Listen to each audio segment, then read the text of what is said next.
xuuru Kader est-ce que xaj na su xottu Pape Cheikh Diallo non ça ji wax na dëgg ndax ay xuuru Kader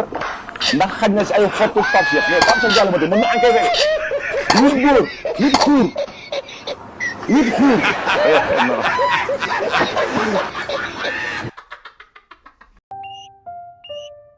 yeewu ci nelaw xalaat Sidi sama xol bi tàng Sidi yow amoo bote amoo xaalis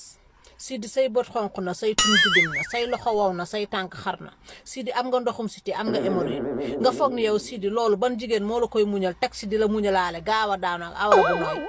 Sidi sa awra bu nooy nepp bi da ngay jël lu koy dëgëral sa awra bu gàtt bi da ngay jël lu koy guddal sa awra bu lunk boobu da ngay jël lu koy jubal sa gaaw a daanu bi nga faj ko Sidi amoo xaalis amoo alal amoo dara bëgg ci boole yii ma lim benn jeeg du la nopp ku nekk ak yow it dalay nax